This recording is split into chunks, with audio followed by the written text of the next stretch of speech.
afternoon, everyone. Welcome. I'm Katie Seal, the Senior Archivist here in Rolla for the State Historical Society of Missouri. Thank you so much for joining us today. We're excited to bring you the second installment of our Author Conversation series, which highlights contributors to the Missouri Historical Review. It's an award-winning scholarly quarterly, which has served as the cornerstone of the State Historical Society of Missouri's publication program since 1906. The review features current scholarship on all facets and periods of the state's history. Articles are illustrated with historic photos, maps, and other images drawn from the extensive archival collections of the State Historical Society and other institutions. Receiving the review is a benefit of SHS membership. You can visit our website at shsmo.org to learn more and join or renew your membership. Today, we have Missouri Civil War historian and former SHSMO Associate Director John Bradbury as he hosts Jeremy Neely, Assistant Professor of History at Missouri State University, and recent MSU graduate Trevor Martin for a conversation about the correspondence between Henry Fike, a quartermaster in the Union Army, and his wife, Cimbaline, who wrote from the home front in Mascoutah, Illinois, southeast of, did I say that? Yes, yeah. Okay, of St. Louis.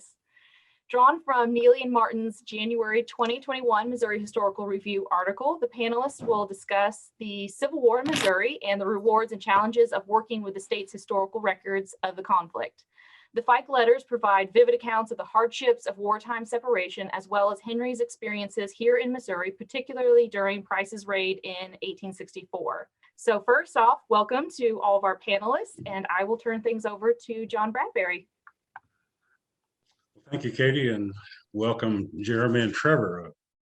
Jeremy, I know your previous work, reconciliation, violence and reconciliation on the Kansas-Missouri border, you contrasted people and motives and the fates of 6 counties along both sides of the border. It must be a relief just to have dealt with only a husband and wife in this endeavor. Yeah. Well, can you give us a brief synthesis or a synopsis, I should say, of the article? And the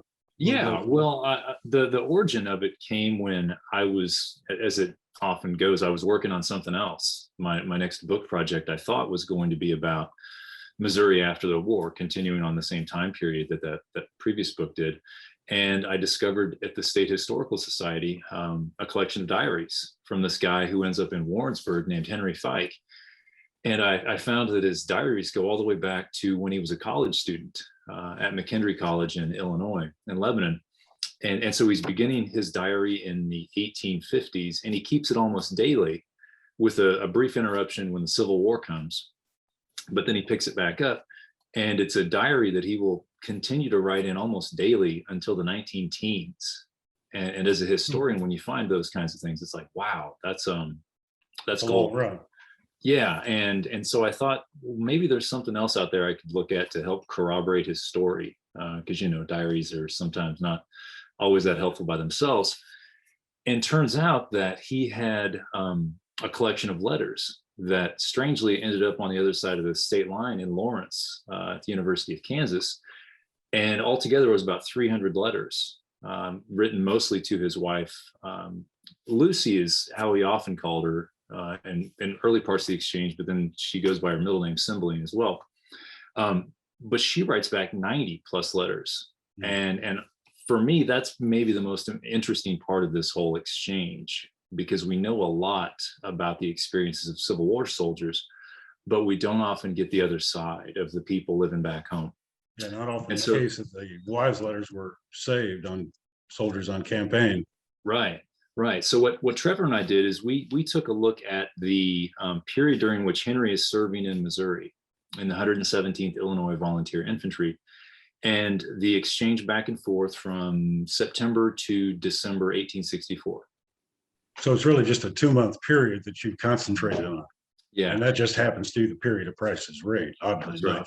Yeah. So you've come back to Kansas from the other direction this time. That's right. From the east. Well, let's set the stage. There's a lot going on in that period in 1864. It's late war. We're past the middle part of the war, past Vicksburg. We're beginning to see the Union armies exercise their might throughout the South. And meanwhile, here in Missouri, which has been largely forgotten since, well, let's say Battle of Prairie Grove and Vicksburg, suddenly Missouri's back in the news again. Can we go from there? And you want to set the stage nationally and Yeah, the state? yeah, I think that's a fair characterization. What's happened for Henry's unit is that they've spent 1862 and 1863 in Memphis, awaiting orders to go south down the Mississippi towards Vicksburg, but they never do. And in 1864, they end up going south to be part of the Red River Campaign, which is a failed effort by the Union to go up the Red River into Louisiana. And shortly after that campaign, they get sent up to St. Louis in anticipation of what people expect is going to be Price's invasion. They don't quite know how big his army is, but they fear that he's going to attack St. Louis. And so that's how Henry's 117th ends up going north. Can you tell us more about Henry's? How does he get into the 117th? That's a summer of 62 regiment. Yeah, he enlists in August of 62 for a 3-year enlistment. And the regiment that he joins, the 117th, is made up of a significant number of college graduates. A lot of these guys who have gone to McHenry College, and so they become known as the McHenry Boys. And he is elected by his comrades to be quartermaster. And so it's his job to supply them with basically everything, clothing, food, forage for their livestock. And it's a responsibility he's pretty proud of. Yeah, he's a commissioned officer and a very powerful one at that within the regiment. That's right. Very responsible position. That's right. Yeah, so he's not exactly a common soldier. No, and that was one of the interesting tensions that I've found is as I've begun to look at some of the other soldiers in the 117th, there's a real sense of resentment by some of these common soldiers who don't enjoy the perks that an officer like Henry gets. For example, Henry gets much higher pay. He's getting about $100 a month versus $13 for a private. The officers can have their families come and live with them. And so there's a time during the war when Cimbaline and their daughter Ellie, who's a toddler at this point, they come down to Memphis and stay with him. He eats better than the privates and the common soldiers do. In fact, Henry will spend a lot of the early part of the war talking about how fat he's getting. And he's weighing himself constantly and sending these updates to Cimbaline of, oh, I'm 168 pounds now, my pants are getting tight. And that's not the usual kind of Civil War story that you see. Well, let's talk about Cimbaline then. It strikes me that he always sounds chipper in his letters, and Cimbaline far from it. That's right. It's a striking contrast that for him, they both believe deeply in the Union cause, and so they feel as though they're doing their duty, and they talk about that a lot. But for Henry, it's very much an adventure. He's having an interesting time. But back home, Cimbaline's really struggling. She's dealing with loneliness. She's dealing with what I think we could describe today as depression. She feels isolated, and she's taken on a lot of responsibilities in his absence. Yeah, well, she says at one point, "I'm so lonesome, I think I'll die from blues," and you'll know why if anybody reports me dead. I think any soldier's wife at any time in history can probably relate to that line. Yeah. He'd been in the Army for almost 2 years. Other than that visit, I guess, in Memphis, he had not seen his family in 2 years. Yeah, well, there had been some furloughs when they'd been able to visit for a while, but he's in the middle of this 3-year enlistment, and so it's not going to be until July of 65 that he will finally come back home. Yeah, he left a little early. He resigned July 4th, right. I believe. Yeah, I think the regiment was mustered out in August. He was itching to get home, and no doubt Cimbalina was itching for him to be home as well. True. Do you think that in part that's what we say he's not exactly a common soldier? He's better educated than most. He carries on this long conversation with his wife throughout the years. You phrase it an epistolary bridge, where they use a good description of the letters back and forth. What did she think of her circumstances? I mean, she's in Mascoutah, Illinois. which was a formerly prosperous, formerly agricultural, now became the industrial side of St. Louis, now Sure. part of the St. Louis metro complex. But she Sure. didn't think much of Mascoutah. She didn't. Trevor, do you want to jump in here with your impressions? Sure, yeah. She spends a lot of time in her letters actually outlining the ways that almost letting him know that the efforts that she's having to go through while he's out at war, she's going through a lot of efforts to keep their family afloat. She outlines the different things she has to do to help kind of stop the debts from accruing that they're in, the different debts they have on their land, on different things that they own. She sells a lot of their things. She goes to different parts of town and ends up selling a lot of their things to try and kind of stop their problems before they get too large. So she has a hard time kind of without Henry there in a lot of ways to be. She mentions to him that she almost needs like that male forefront for their family, and she struggles at times to kind of do things on her own, and she lets him know about it a lot in the letters, actually, like I'm putting in a lot of effort here at home to kind of keep our family afloat while you're away at war, just to let you know. She wasn't shy about chiding him in her letters. No, yeah. She's a strong woman, Yeah. despite her complaints, and she's political as well. She's involved in the Union League. So that's right. And she doesn't have entire faith in some of her neighbors, I gather. She thinks some of them are copperheads or not as enthusiastic about the Union cause as they should be.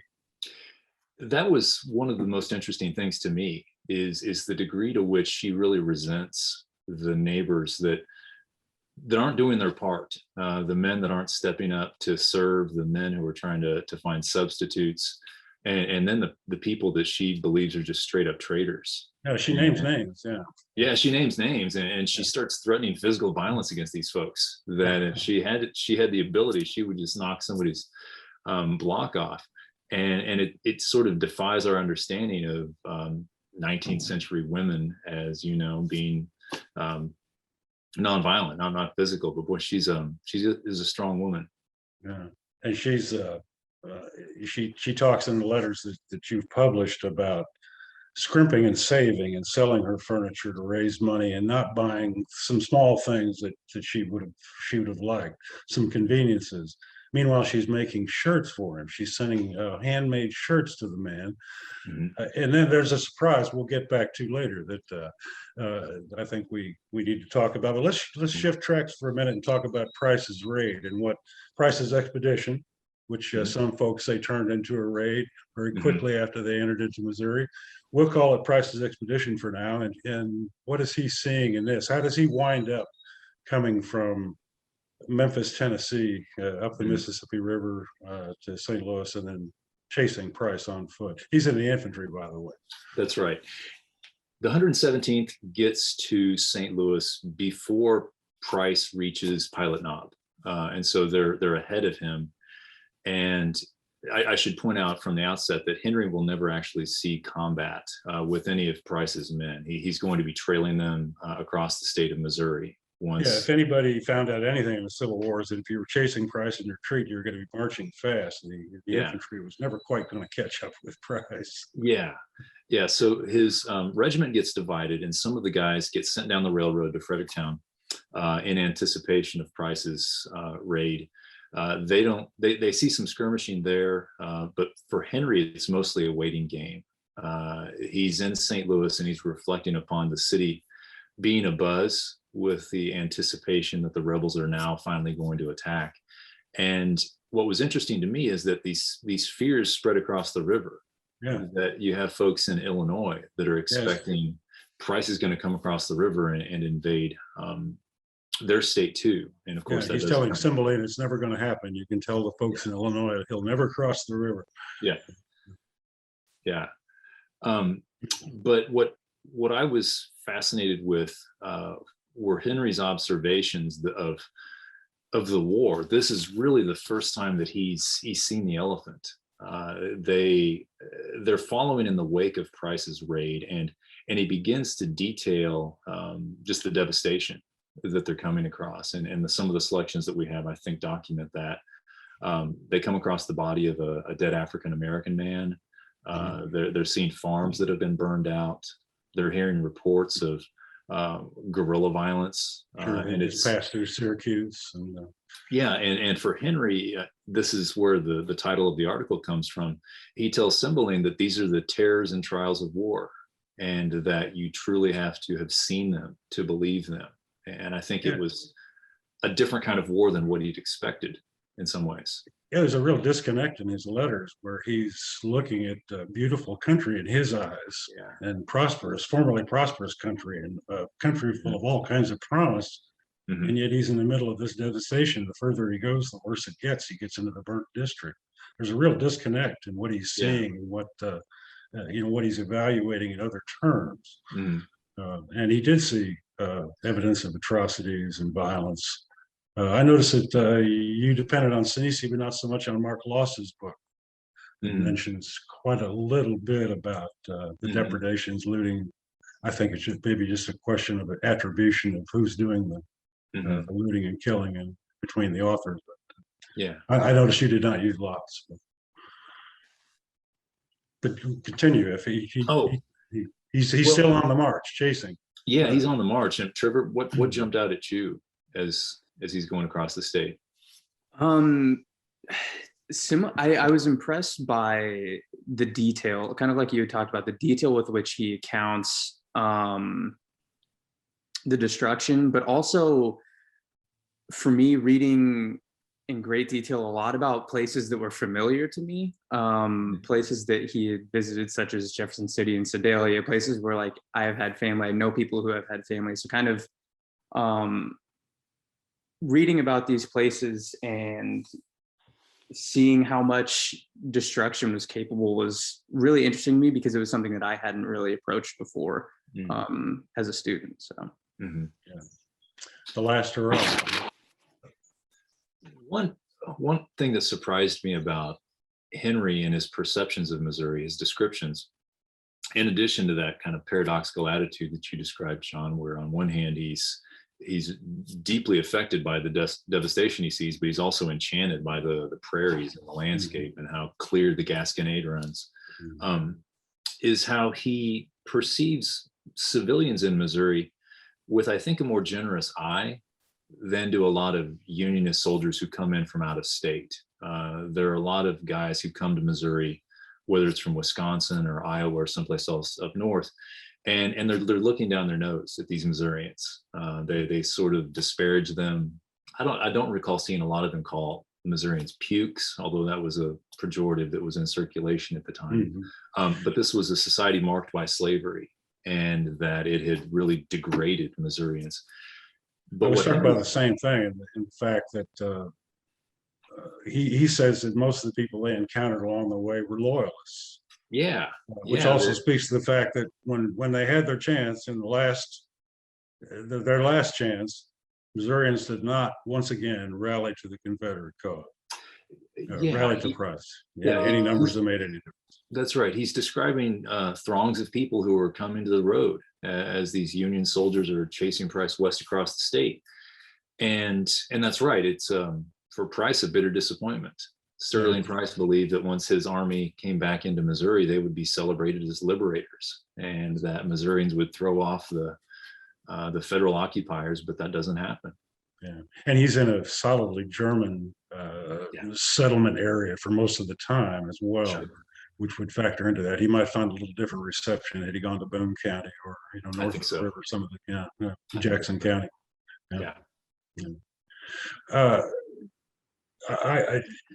I say I wanted to come back to Cimbaline. And when all of this is going on, we said there are wild rumors in Mascoutah about Price crossing the river and attacking Illinois, taking Mascoutah. And in most of their letters concern, at least in one part or another, they'll concern the family finances. And that's the hook I wanted to come back to, which I found was another disconnect with Henry. Henry had some fiduciary responsibility. In fact, he had quite a lot of fiduciary responsibility as a quartermaster of his regiment. Sure. And no doubt he was acting brigade quartermaster one time or another, might have even been acting division quartermaster. A lot of responsibility for everything other than ammunition and the actual troop movements. But if your quartermaster was no good in your regiment or your outfit, you're going to have a fouled up regiment. In their correspondence, once again, while Cimbaline is making shirts and saving $4 here and $4 there, she's finally saved up $100 that she wants to spend, and she learns that Henry's $5,000 in debt. Yeah. That's just an astounding thing to find out after you followed their letters, and if you followed, Henry's career as a quartermaster, if as best you can. That's an astounding thing to find out. How did they ever get past that? Well, they stuck together. There are a few points during the war at which it seems they're really struggling, and they're trying to work these things out through the letters. But I think that economic blow that Cimbaline discovers is really for her it's difficult to process, because she's trusted Henry. And $5,000 is no small amount. It's a significant amount of money, and she had little sense of the degree to which they had been overextended. And I think that Henry had tried to maybe shelter her from that, because early in the war, Henry is counting upon his big brother Osby, who's a big local civic leader. But Osby doesn't do a very good job of keeping up. Apparently not. She's not a fan of Osby. No, the tension. Won't give her the time of day as long as there's cider to be made or apples to be picked. That's right. He's always chasing the dollar, and so it eventually falls to Cimbaline to handle these affairs that Henry's brother has let slide. And so I think there's maybe something going on with both of these Fike men, that they're not quite on top of things. And for Cimbaline, it's yet one more example of responsibility that comes to her. Unfortunately, the war's end brings their correspondence to a close. So that after the last letter that you had present in your article is when they're moving back towards St. Louis, they've never quite caught up with Price, but in the process, they've marched several hundred miles. They've come all the way from Memphis, Tennessee. And they had a significant post-war, post-Price expedition career before they're mustered out in July. Do you want to mention that at all? Sure. Yeah. After they're in Missouri, they go to Nashville for the battle there, and then from Nashville, they're going to go back to Mississippi and make their way down to New Orleans, and then from New Orleans they'll sail to Mobile Bay, and then after the Battle of Mobile Bay, they will march up through central Alabama, and that's where he will be when the war finally ends. And so, go ahead. I'm sorry. I think the regiment claimed 9,000 miles traveled at the end of the career of the adjutant general, credited that about 2/3 of it by water, another third by rail, and a considerable amount by foot as well. Even so, they never quite caught up with Price. It was an arduous campaign. You can tell, even though Henry's eating well, they're moving 20, 25 miles a day, something like that. And they're a workaday regiment. It's a good example, I think, of just one of those, the poor bloody infantry, as the English would say. They only lost a little over 10 men, I think, in combat, but they lost 130 by disease, over 10 to 1, which was fairly common. I'm guessing maybe that Henry might have had in his actual unit, the 117th by then, probably down to 500 men. I think that's about right. Yeah, it wouldn't be after 2 years of service and a couple of long campaigns. He winds up taking the men that can't walk another step and all the wagons back. So he said, in the middle of all of that, it's just another long march back to somewhere. It's really the tale of two wars, because for the first 18 months, he's not moving much at all. They go down from Springfield at Camp Butler, where they muster in, to Fort Pickering in Memphis, and he's just waiting there through late 1863, and then 1864. That's when they're really logging most of those miles. And I presume that's when most of the deaths happen too, when they're down in the lower Mississippi climbs of in the malarial country. That's right. So what happens to them afterwards? Can you tell us more about that? I know there's a hook there as well. Well, yeah, they don't stay in Mascoutah for very much longer, because we know by 1866 they've gone out west. They show up in Johnson County, Missouri, living outside of Warrensburg, and there's a substantial number of folks, of neighbors from St. Clair County around Mascoutah, who will go with them. And Henry will partner with one of his neighbors, and they'll start a successful mill just outside of Warrensburg, and they'll stay there through the early 20th century. Henry eventually finds work with the IRS, another office job. But I think Cimbaline has reached the point where she does not want to stay another day in Mascoutah any longer than she has to. And she made that pretty clear. Yeah, and Henry had been, born and bred in St. Clair County, but he understood that they needed to go. Yeah, he may have needed a new start too. I wonder if his debts were chasing him. I think so. I think that contributed to it. And one other question about the name Fike is unusual. It reminds me of Stanley Fike, the legislative aide of Senator Symington. He was also in Warrensburg. Is there a direct connection? He's actually the descendant who donates these to the State Historical Society. Mm-hmm. Yeah. There's another part of the family. Somehow the letters in the diary split, and so Stanley Fike donates the papers to State Historical Society of Missouri, and the other collection, I don't quite know how they end up across the state line at Lawrence, but yes, that's the same Stanley Fike. Marvelous archival collections, and a great job bringing them together in those to fashion a narrative, a seamless narrative, as they say. What's next for you two? What are you working on, Jeremy and Trevor? Well, I'm currently living in Los Angeles. I moved here this past year, so I've been living here, working in the entertainment industry and writing, spending a lot of time writing and creative writing, trying to write for TV and film. So that's what I've been up to. Did you enjoy your collaboration with? I did. It was my first time. I was nervous at first approaching Dr. Neely. I had, I think, 5 classes with you, Dr. Neely, but to be able to approach an independent one-on-one research project was different, and it was something that I knew it would be a big task, and it was something that I had not approached ever before. And so my hesitation or my nervousness was it worked out, obviously, and Dr. Neely kind of helped work me through the process of being able to write something that's a lot bigger and work through. I had never worked through such a large collection of material from one source or a couple sources before. So being able to work through that and work through all of that material was something that I had much less experience in. And so being able to work through that with Dr. Neely was extremely rewarding. That's a very different experience to get into a large collection of personal letters like that, isn't it? Yeah, it is. It's very different to see. I think often when as a student of history, just at a university, I feel like you spend a lot of time studying not always the extraordinary, but the things that aren't ordinary, the things that really stick out in a lot of ways, and you spend a lot of time studying those materials. But being able to go through someone's day-to-day life and day-to-day letters was something that was very different, but at the same time had a lot of familiarity and seeing different context clues that come up and being able to use those to study their lives. How about yourself, Jeremy? What's next for you? What I'm working on now is a book-length collection of the Fike papers beyond Missouri. So looking at the point from which Henry musters in through the end of the war. And so I'm trying to get that finished up this year.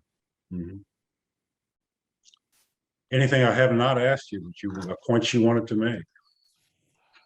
Trevor, are you going to collaborate again with anyone? Was you if the opportunity ever arises again to collaborate with Dr. Neely or anybody else, I'd love the opportunity. I always love, even though I haven't really pursued a path in the history field, I've always loved history and being able to write and research history. So I find collaborations pretty useful too. Yeah, it was a really great experience having Trevor's perspective. One thing that doesn't really come up as much in 64 when Henry's in Missouri, but that he really talks a lot about over the course of the war that I found fascinating are his perceptions of African American soldiers. Because he comes to Memphis and it seems that this is the first time he's seen a significant number of Black people. And his early letters are replete with the anti-Black racism that infects most of white America, but he quickly develops this respect for the U.S. colored troops in Memphis that stand apart from many of the other soldiers in the 117th, whose other papers I've seen, and so I'm struck by that. Did he have 1863? Did he have a body servant? Did he hire? He did, Yeah. and there are striking differences in the ways in which he describes African Americans based upon their status, and so he holds in regard African American soldiers, the servants that he hires or that he has with him to cook and to clean and to do whatever. He's much more condescending of them, and so the issue of race is one of the themes that I'm currently working on in this larger project. Well, very good. Katie, do we have any questions? We actually do have a few questions. So this first one seems more geared towards Trevor. So you mentioned briefly how in the letters, the different areas that Fike's going through, how that kind of made a connection for you. Did you feel any sort of connection or anything? You have a young man here just out of college. You yourself was a young man, college student, reading these letters. Did anything strike you reading these letters kind of in a personal manner in that direction? Yeah, it did. I feel like often we treat moments in history or things that we read about, primary sources, especially letters and things like that, as moments of the past, and we really treat our experiences and our lifetimes as separate from the things that we read and the things that we research. And for me, I feel like reading through a lot of these letters where he's documenting his experiences in places that were very familiar to me, or places where I have friends and family, things like that, I think really bridged the gap in a lot of ways for me as a student of history. It makes it a lot easier to realize that what you're researching and what you're documenting and what you're writing about is something that it's lived. It's something that is a lot more personal to a lot of people maybe around you that you don't realize, and it becomes personal to you because it's about the places that you've lived. It's about the places that you've been. And so I think in a lot of ways people don't often make that connection, that personal connection with history. Yeah. Okay, our next question, kind of maybe at the group at large, how would you differentiate an expedition versus a raid? Something we talked about a little bit earlier on. I have noticed Southern initiated engagements are often referred to as a raid versus with Union initiated engagements, they are referred to as engagements or battles. Good question. It's a matter of scale, partly, and historians differ in their description of Price, what Price leads in 1864. Kyle Sinisi has a book called The Last Hurrah, in which he describes this as an invasion. I would say it's a matter of scale and the size of the undertaking. John, I defer to you. How would you best differentiate? Well, in part, the problem is the Union Army was not consistent with its own classifications system. But in general, it seems to me that a raid is a temporary thing meant for material or gain of some sort, temporary in nature, whereas an expedition might have a longer political aims, which Price had at least some idea that he would be able to affect the presidential election in 1864 and also establish some sort of legitimacy to the Confederate government if he was able to say, even if he couldn't take St. Louis, if he could take Jefferson City and reestablish the secessionist government in Jefferson City, would establish some sort of legitimacy to his cause. So that's my understanding between the way modern historians seem to differentiate between an expedition and a raid. Once again, the army itself was not consistent in what it called things. Does that explain? Great. No, I think that was great. Answer the question.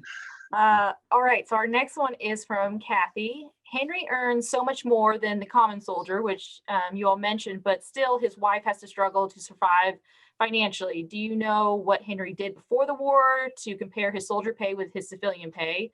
And then also it seems his soldier pay must have been much lower than what he earned perhaps prior to enlistment, and that's caused for some of the financial issue. His soldier pay was so much higher than the others that it surprises me that his wife struggled so much during the war. He was a school teacher and principal before the war, and so he's making more as an officer than he was as a teacher and principal.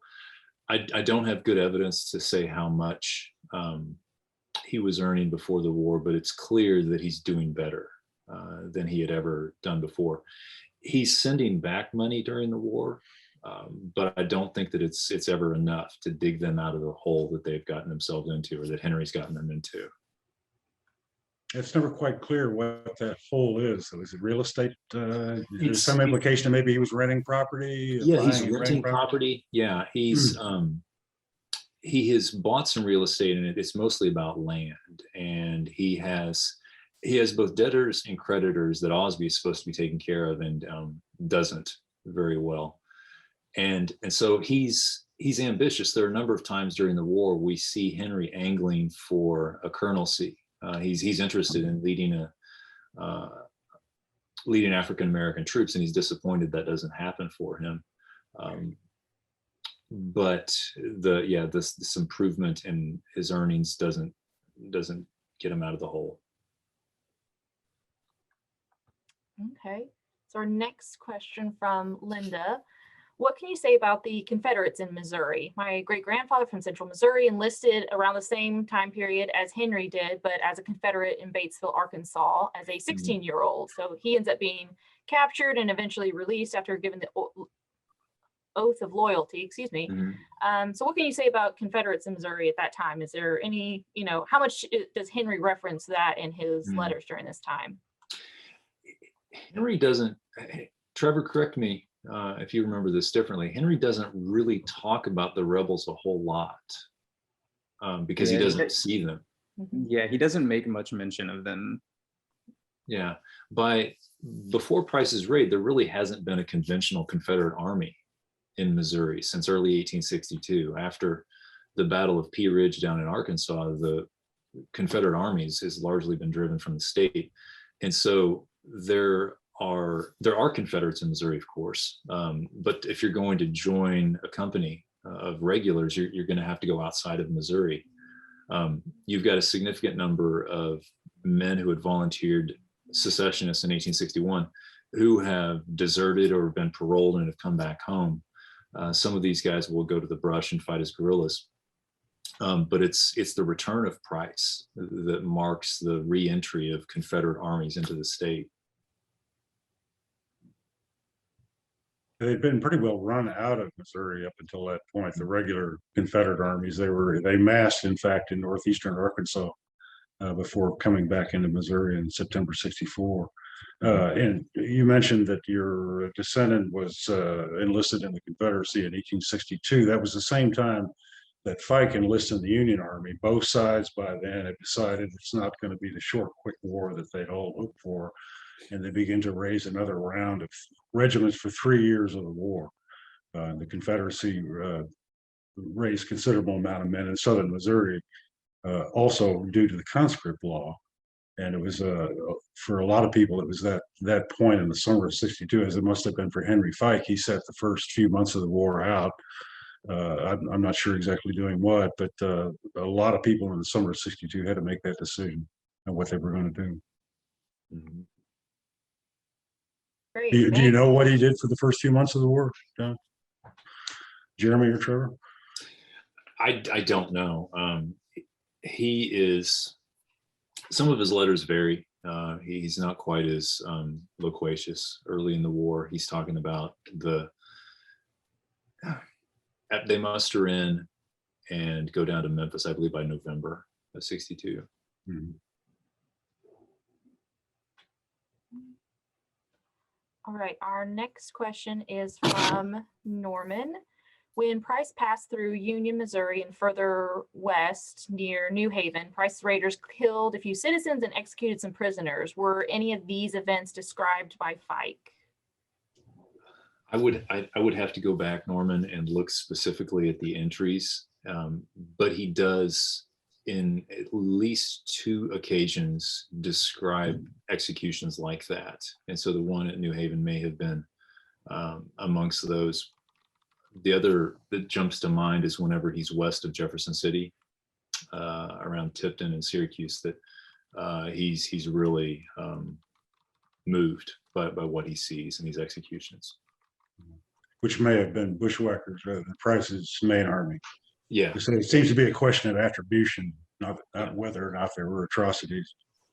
Yeah, he's relying upon the accounts of local civilians who have survived this. Okay, this one is addressed to Dr. Neely, but it could probably be for Jeremy and Trevor. Was there anything in particularly surprising that you read about when looking through the papers and letters? If you had to point out one element that really makes these entries stand out as a primary source, what do you think that element would be? And that's from Logan.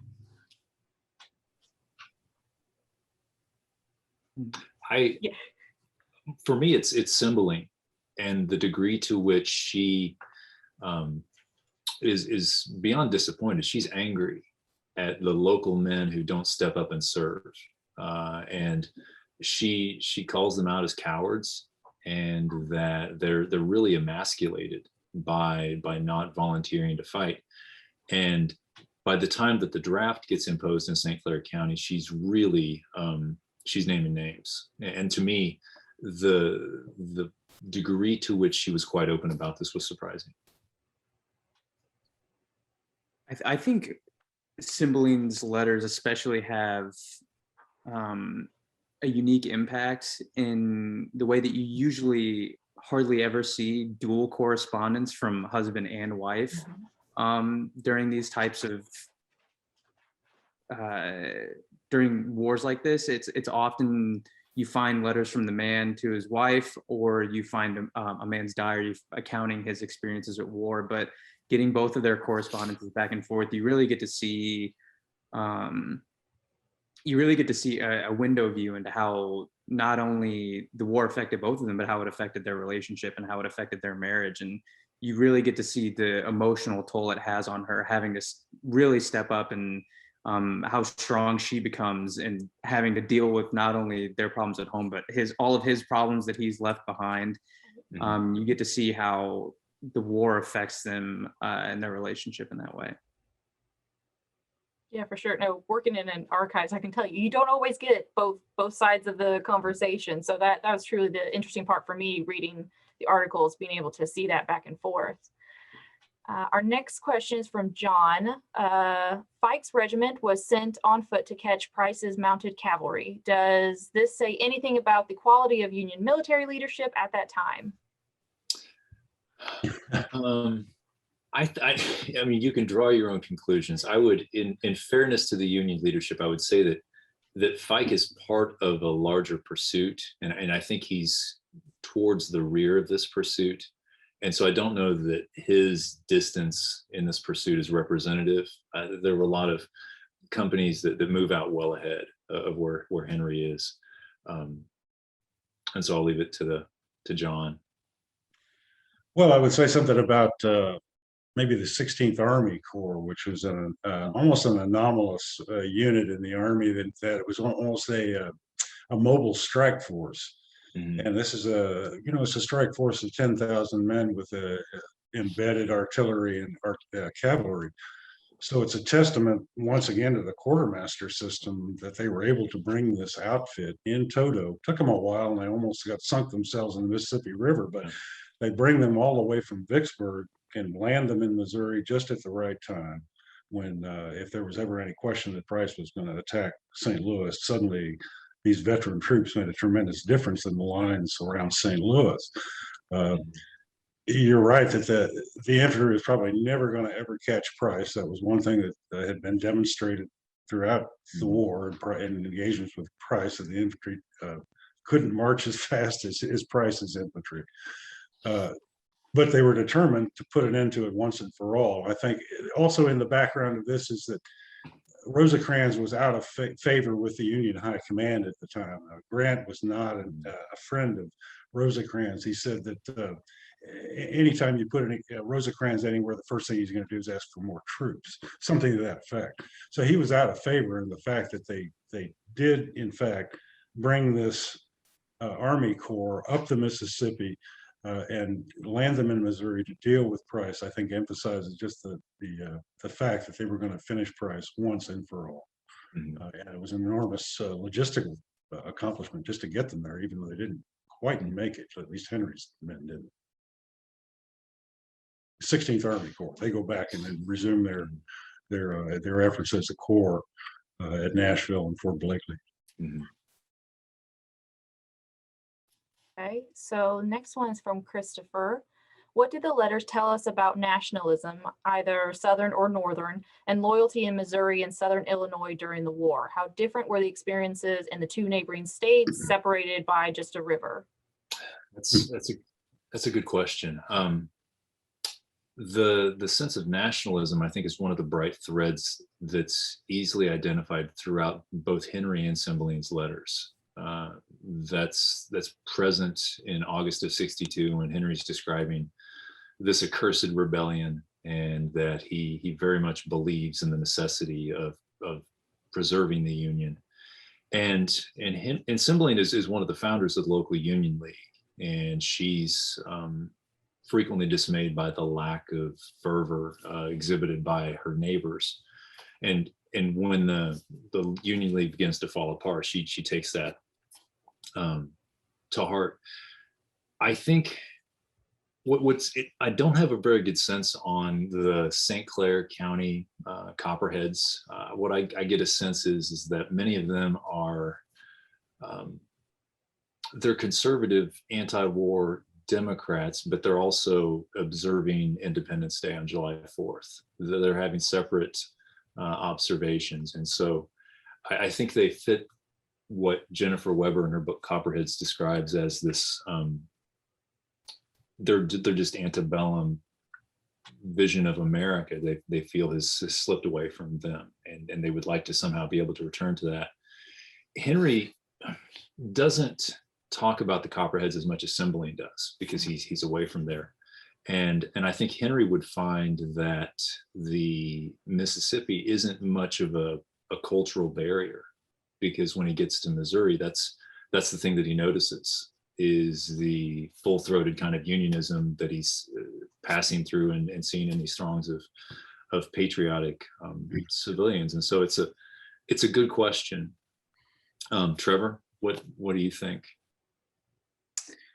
I mean, I would always go back to, I feel like Cimbaline, she was kind of like the star of this for me in a lot of ways. And so her, kind of like you had talked about, her attitudes towards a lot of locals and a lot of people who weren't joining up for the Union cause at the time. She at a lot of times strikes me as more aggressive or just stronger in her sense of nationalism and fight for the Union cause than Henry does. Henry, not that he isn't in any way, but he oftentimes he treats his service, not all the time, but there are times where he treats it almost matter-of-factly as just kind of like a thing that he did. But he also, I think, resembles that strong sense of nationalism throughout his letters that he sends home. Great. All right, this next one isn't a question, but Tim just wants to offer his thanks for the presentation. It's great to hear about the letters research and different aspects generally of the personal experience of the Civil War in and around Missouri, and I will second that for sure. But we do have another question from Norman. Did members of the 117th fight at Pilot Knob? Not that I'm aware of. No. So none of them made it there. And then another one from Norman. Fike was a diarist as well. You said he had quite an extensive number of diaries. Did he also publish any of his writing formally? Not that I found yet. Yeah. Was he did he join the Grand Army after the war? He attended a couple of encampments. I honestly haven't read his post-war diaries closely yet, enough to know. I've flipped through and I've seen references to it, but I don't know that he was a very active participant. Okay, so this one may be a bit off topic, but where did the horses for the soldiers as well as draft horses for the wagons come from? Were they purchased by the Army or confiscated from Missouri and Illinois? Henry does not often say.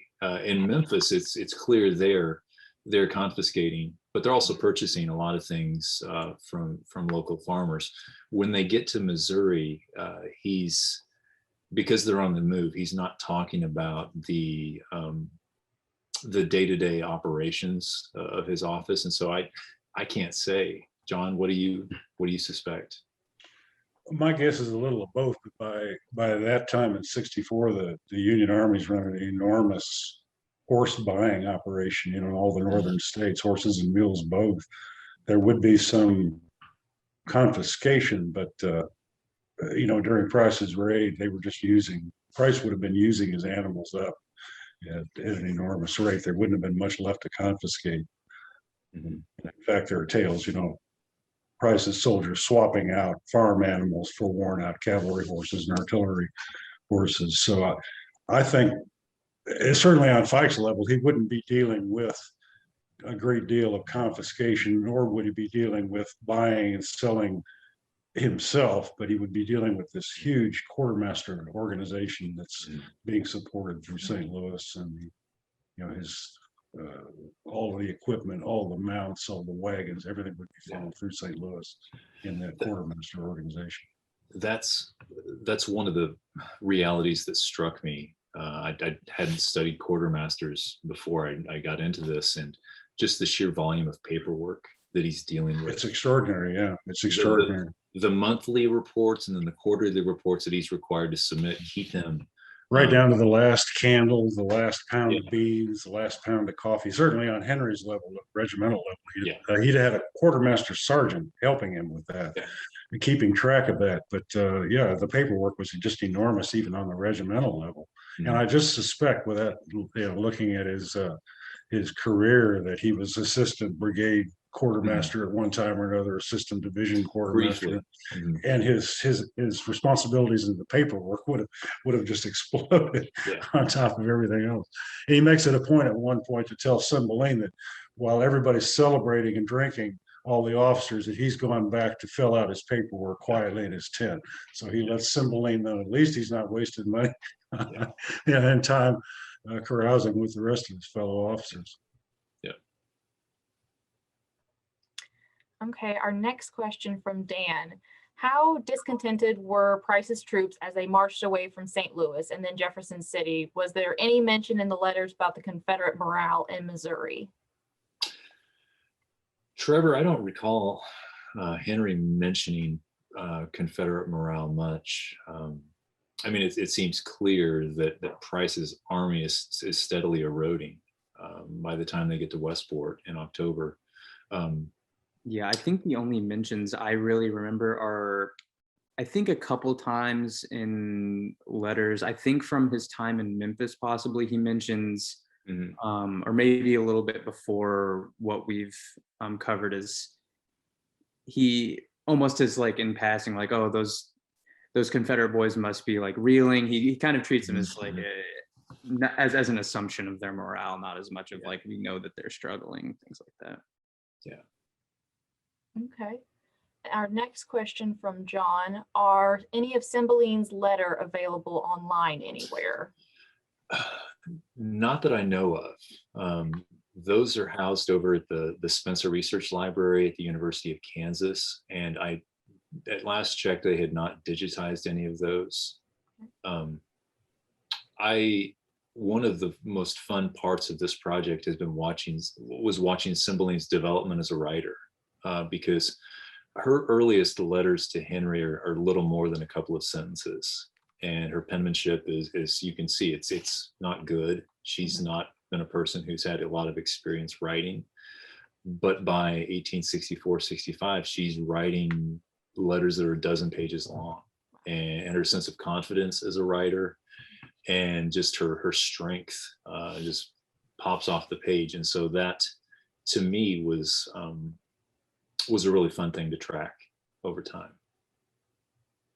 Yeah, there was no trouble in trying to understand what her meaning was. Yeah, the spelling was all over the place, but that's spelling was a little erratic, but the meaning was quite clear usually. Absolutely. Okay, our next question: did Price burn any bridges as he went? If so, how did Fike get his wagons across streams like the Gasconade? Yes. Yeah, there were bridges burnt. They forded them, and sometimes got stuck. Yeah.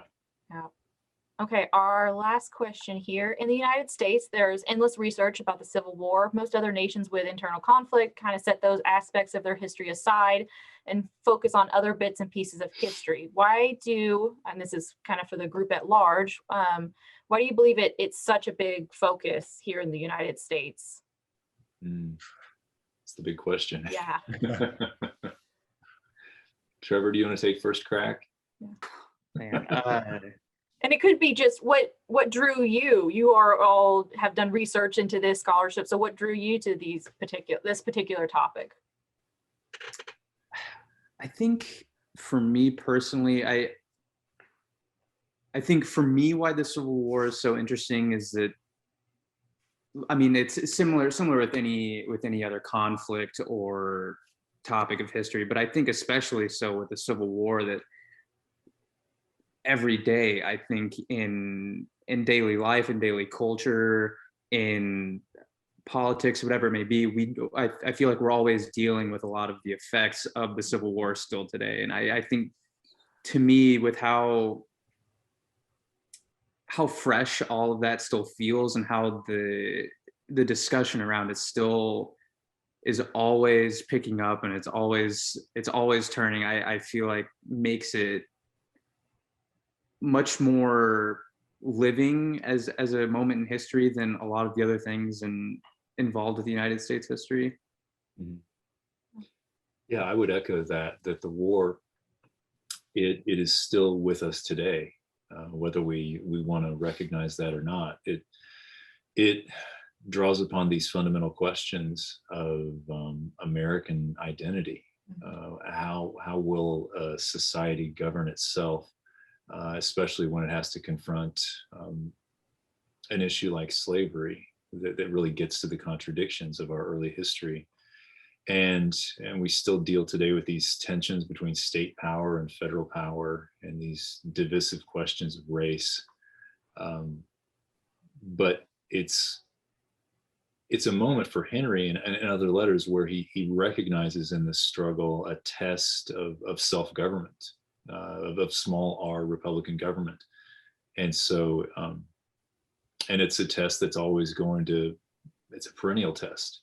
You never finish it and say, okay, we're done with that, because it just goes on and it goes on.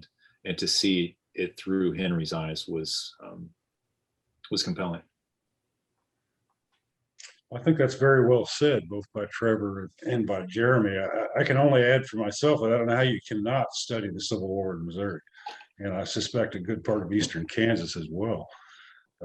At least for me, from almost as long as I can remember, the war has been underfoot. I grew up, near a Civil War fort, and the evidence was pretty plain.